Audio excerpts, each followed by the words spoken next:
Welcome to A Slice of SEL, a podcast for educators about social emotional learning.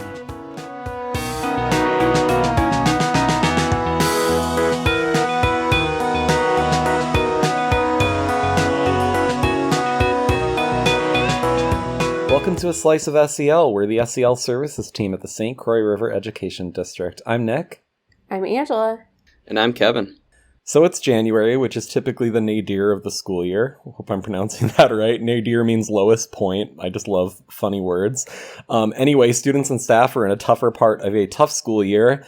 And a lot of that, guys, has to do with emotions. You know, on the outside, we're seeing disrespect, we're seeing disruptive behavior. But I can tell you, for example, from looking at student survey and screening data, the red flag areas that we're really seeing from our students are emotional concerns. The way they're communicating it to us is often disruptive, disrespectful. But part of me thinks, you know, we're not getting to the root of the issue unless we also focus on emotional intelligence and coping skills. And that's where the title of this episode is coming from. Lady Gaga, pop star, actress. She's a wonderful mental health advocate. During a mental health conference in 2014, she said, and I quote, "Our emotions are put in this compartment with a massive stigma around it, that it is just not cool to feel. We have to make it cool to feel again." Ain't that the truth? Love that. Yeah, love her, love the work that she does. A lot of our work since the pandemic started has been to help all educators feel equipped and comfortable when it comes to talking about emotions and responding to emotions. That's not an easy task. And frankly, it's definitely one of those areas where the excited 15% of the adults in a school, they're going to jump on it. But the majority, I expect, are a little reluctant, hesitant, maybe not excited, genuinely excited to dive in to that emotional intelligence work. And that's more significant at secondary, I think. You know, with teenagers, as Lady Gaga said, emotions aren't seen as cool. It's dicey, so teachers are naturally reluctant. They don't want those awkward silences in classrooms when we're trying to have these authentic conversations. They want things that engage their students. It makes sense, you know? So how do we bridge that gap? Well, the major reason we have this podcast, guys, is to get the word out about tools and tricks that you can hopefully pick up and make use of right away. And that's the goal today. So we have a phone-based mood tool that's getting some great buzz among teachers in our middle and high schools, and we want to share it with everyone and talk through when and how to make use of it.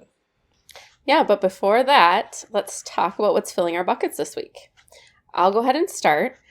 This month has been tough, like Nick mentioned, for teachers, but also for our family personally. The kids have been quarantined for the third time. Right now I have one of them home with me.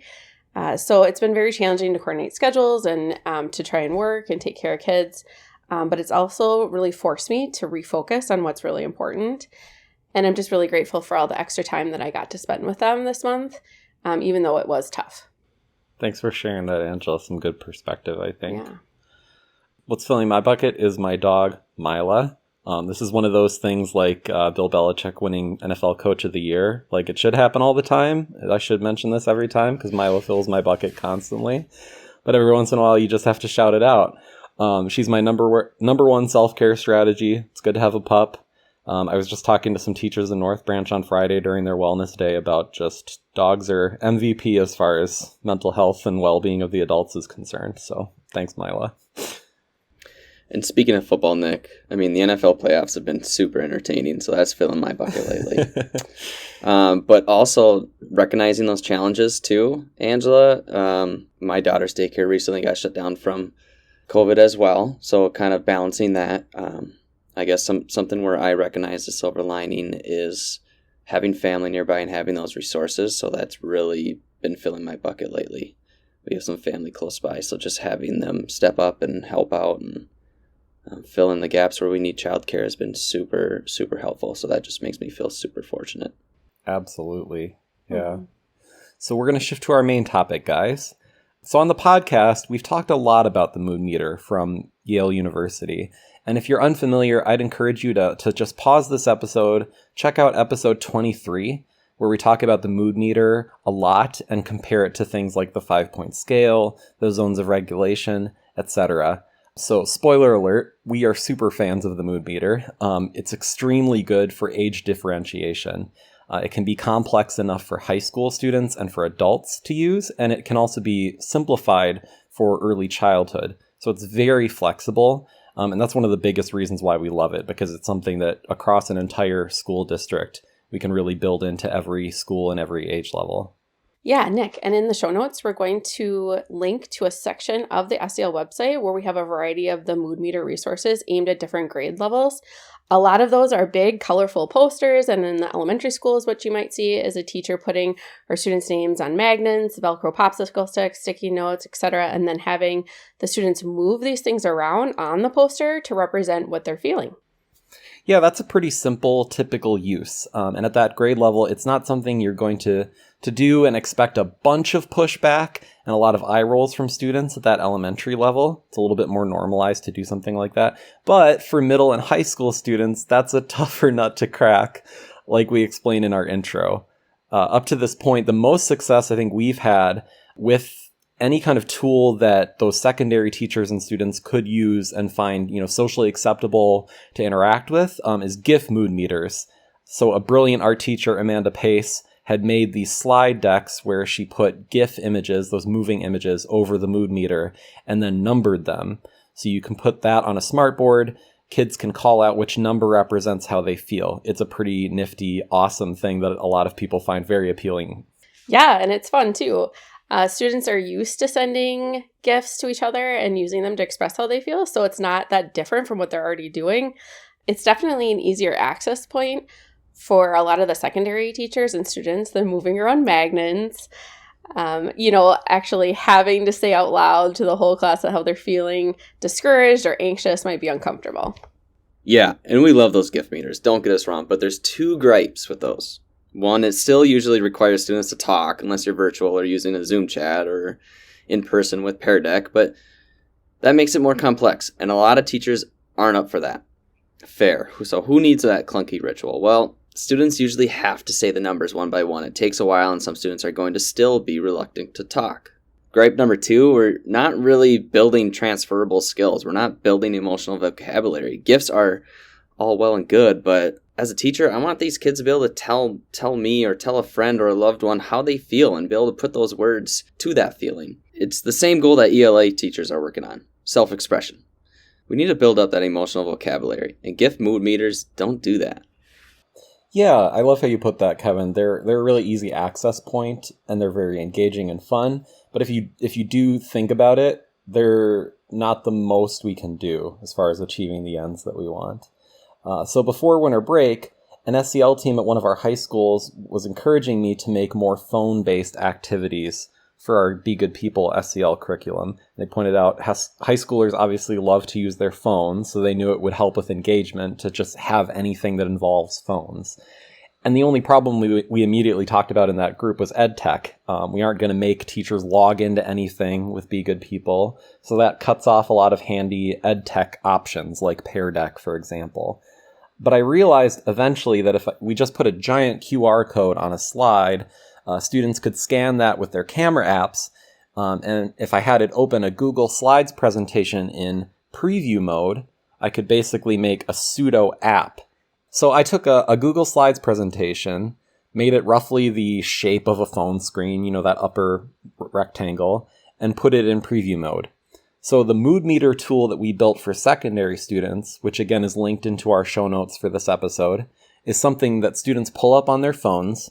Then they can press on any of the 100 squares on the mood meter, and it takes them to a slide with an emotional vocab word, like discouraged, a short little definition, and a photo of someone showing that emotion. The slides are all colored, so they're different shades, just like the mood meter is, of red, blue, green, and yellow. So students can then hold up their phones all at the same time, and then the teacher can literally read the room just by the colors that they're seeing. It's pretty cool. And like you said, Nick, students love to use their phones. I think you mentioned off air that you've connected with a few middle and high school SEL teams about this. Can you talk more about those responses you got from those teachers? Yeah, I'd love to. It's one of those magical things where I can demo it for people in, about 45 seconds, and it just seems to click with teachers. And there's these light bulbs going off, and they're saying things like, yeah, like Nick just showed us this in a minute. We can demo it for other teachers at our next PD day coming up just as fast. Or they're saying things like, yeah, students always come into my class on their phones and they want to keep using them. And this would be a great thing to direct them to do with their phones while I'm taking attendance. And then I can just end that ritual and have them naturally kind of like, time to put away our phones. We're done with that check-in thing. So they identified all those like little questions that you have about when would you do this? How would it fit into your flow and your routine? People making those connections, which is really great to see. And actually a fantastic social studies teacher at Rush City High School, Adam Engel, recently used this tool with some of his 10th and 8th grade classes, and he was extremely kind to write me a little, snippet, a review, and he said we could share it on the podcast. So he shared, my students really liked looking through the pictures and finding one that identified their feelings. They loved the pictures, he just repeated. I also noticed that one of my students with ASD autism on the autism spectrum was able to accurately identify how they were feeling with the picture, and despite their posture saying the exact opposite of what feeling they identified. So that helped me get them the help that they needed. My students also liked using their devices. My 10th grade specifically liked that it was checking in on all of them at the same time. And he said that many of them were stressed with finals, and that it opened up a really great discussion about studying and mental health. Wow, that is so cool. It makes me so happy with the examples that he gave about study stress and the student with ASD, that the students were able to express a feeling that they wouldn't have otherwise known. It really goes back to what you're saying at the beginning of the episode, Nick. There's so much going on under the surface with our students. A lot of that distress we're just not seeing. And if we want to prevent some of the blowups that we are seeing that are getting in the way of that learning and teachers' mental health, frankly, it would really help to give those students a tool for their self-expression that they're actually willing to use. So I love that this is doing that for them. Absolutely. And it checks those boxes that I think middle and high school teachers would say are must-haves, right? It's nonverbal. So students don't have to say anything, and they don't have to put a spotlight on themselves in the classroom. It's also simultaneous response, which means it's fast, over and done with. No raising hands, no taking turns. Absolutely, yeah. Just that quickness and not having that dead air where you ask, who will raise their hand and kind of nominate how they feel and put the spotlight on themselves. None of that. So it checks a lot of those boxes, like you said, Kevin, people are looking for. But on that note, one of the little tips of the trade that we put in the speaker notes and that's how this works. There's a single little Google slide we're going to link you to that has, short little prompts for the kids that explain what to do. And then it has this giant QR code that they can scan. So in the speaker notes of that Google slide, we put just a couple of reminders for teachers.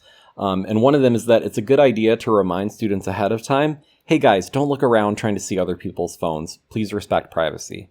You might not need to say this every time if it's not a problem, if it hasn't been a problem, but you don't want that to become an issue at all in the first place, right? Because then students are going to be really reluctant to raise up their phones or their devices.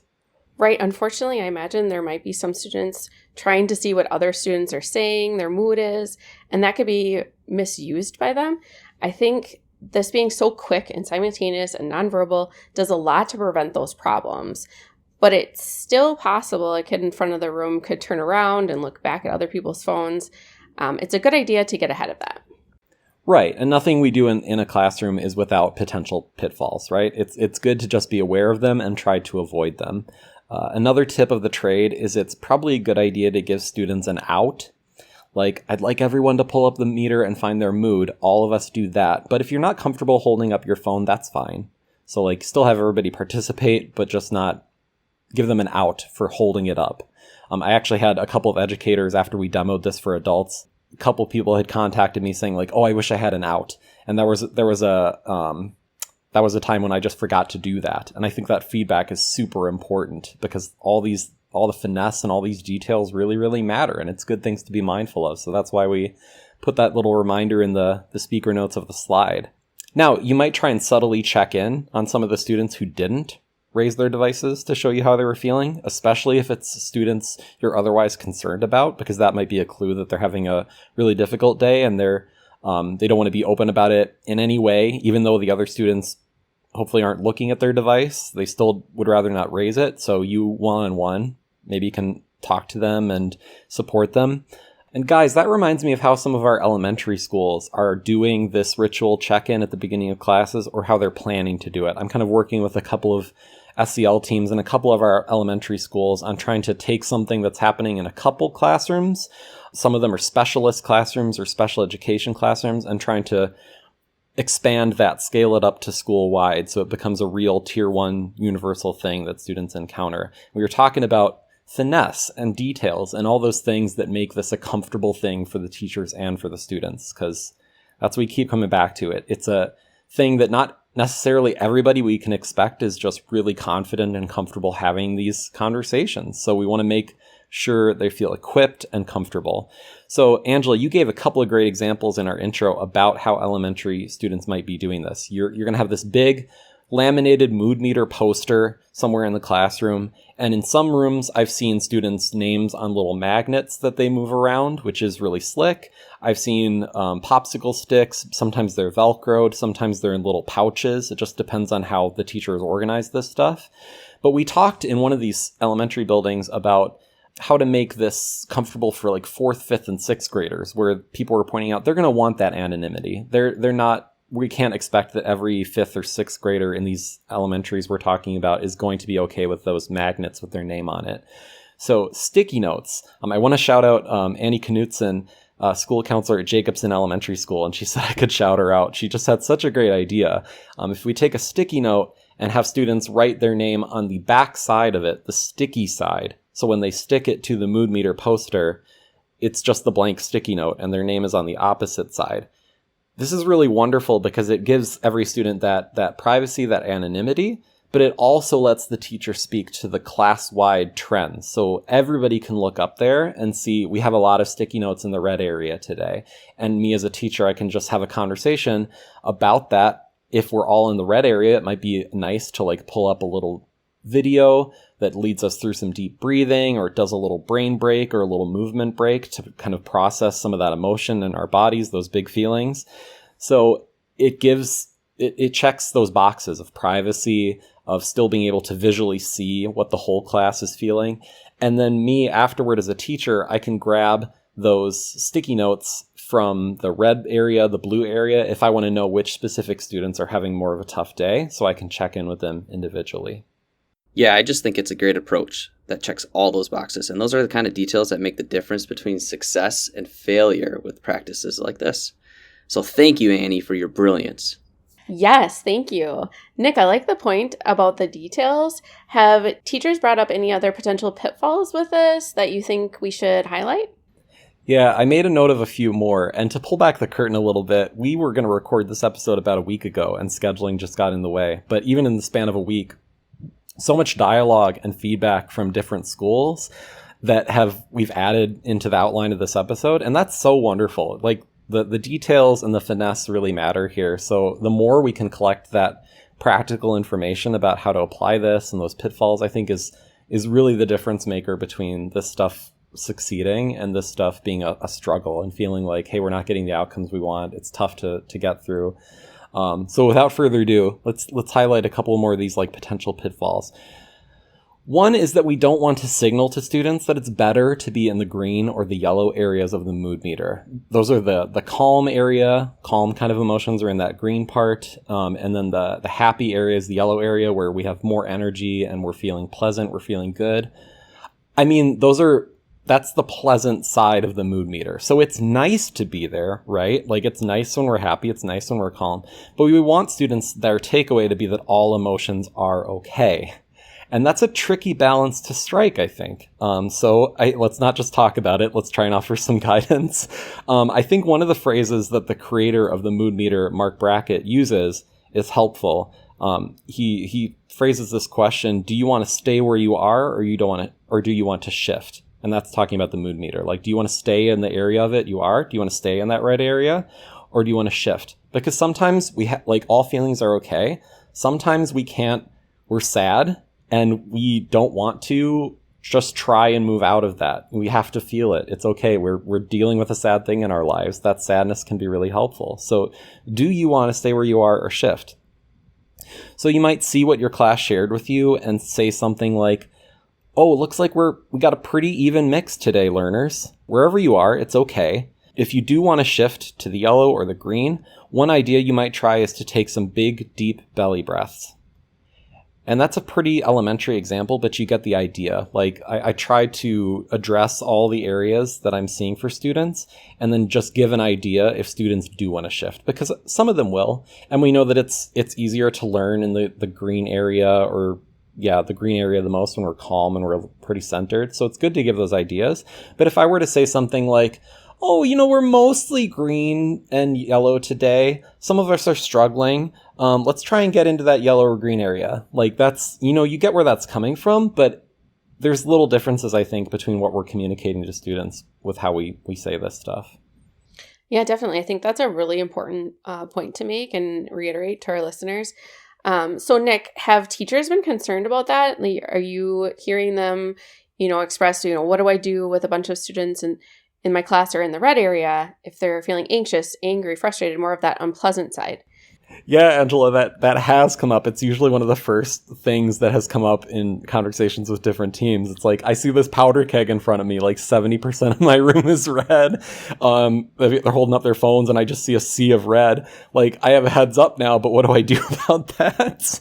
And we joke pretty much in every building that's had a conversation about this. Well, you can't exactly say, gosh, looks like we're having a tough day today. Who wants to go see the school counselor? Because you're not going to be very good friends with your school counselor if everybody does that at 8 o'clock in the morning. No. So what can we do? Well, first of all, I want to say, like, teachers are amazing and creative, and we're not going to have all the answers. I imagine a lot of our answers might already have some ideas to that question, like what would I do if 70% of my class was red, like frustrated, anxious? Some teachers in these meetings I'm referencing have started ideating out loud when they hear that question. They're like, oh, I could like shift what we're doing, have a little bit less lecturing, just put them more in groups for that period. I don't know how easy it kind of probably depends on your planning for the day, like how easy it would be to last minute pivot like that. But like I said, people who are more experienced, have more understanding of pedagogy than we do, probably have some ideas of like what they could do to shift if they saw that. But we did want to offer at least a couple of ideas. A lot of our middle and high schools, coincidentally, before break and kind of since break, they've been printing off a bunch of the calming strategies posters that we have on our website, kind of these in-the-moment calming strategies like box breathing, muscle relaxation, like tensing and relaxing your muscles, positive self-talk, these little things students can do in the moment to kind of cool their jets. And they've been doing a wonderful thing where they kind of print a lot of these off and then set them out for teachers to pick up after like a professional development day or a staff meeting. And teachers just get to self-select which ones they want to display in their rooms. I mentioned this on a podcast a couple of weeks ago. So if you're equipped with those, you could say something like, man, guys, we're having a tough time this morning. I'm feeling it too. I'm with you. I have a few ideas over there, and you could point to your posters that might help you let some of that stress go. And you can just leave it at that. Like, you don't have to lead the students in a mindfulness meditation or a breathing exercise. Goodness knows a lot of teachers listening would not be comfortable doing that, or want to give up their academic time. So it's okay to just offer some ideas. Typically, our secondary students, they want more of that independence. It's okay to just point out some ideas or some reminders and then just leave it to them. I think just the act of checking in on the students sends that signal, hey, I care about you guys. Oh, and one last thing, we just didn't want to neglect to mention it. I'm obsessed with academic and SEL integration at the moment. So that overlap between the academic content that students are learning about, math, ELA, social studies, and social emotional learning. So of course you can use this digital mood meter as a check-in ritual at the beginning of class, like we've been talking about for this whole episode. But also, if you think about it, if you're teaching ELA or social studies, there's definitely some opportunities to, say, throw that QR code back up on the smartboard and let students use that tool. So you might ask them how they think a character in the novel you're reading is feeling, and then they can just pull up that device pull up that mood meter on their phones and all hold up their phones again to show how they think the character in the novel is feeling. Or you could ask how they would feel in the same situation. So put yourself in the character's shoes. How would you feel if this happened to you in the novel that you're reading? You could do the same thing with historical figures. So you could ask how you think General Lee is feeling when this happened during the Battle of Gettysburg. Or you could ask, put yourself in that historical figure's shoes when this happens, this big monumental event. How would you feel in that situation? So you get it, these tiny little moments where you can just ask a reflection question and keep building up that emotional vocabulary and those empathy muscles and that ability to self-express. And this digital tool is a really good phone-based way to do that. And like we said, middle and high school students love to use their phones, so it's, has that engagement element. So let's talk takeaways. There is what could be described as a seething undercurrent of distress and misery that is, I think, fueling a lot of the disrespect and disruption that we're seeing. Not all of it, but a good deal of it. I'm not going to sugarcoat that. And we want to get at the root of that issue. And the digital mood meter tool we're sharing today is not a silver bullet. It's not a fix everything cure, but it hopefully equips you with one more tool for self-expression, for pressure release of those emotions that your secondary students will actually use and engage with. Well, thanks for spending time with us today. Make sure you subscribe. And if you're on YouTube, click the bell so that you're notified when new episodes are released. We'll see you when you come back for another Slice of SEL. Thanks, guys. Bye. Bye.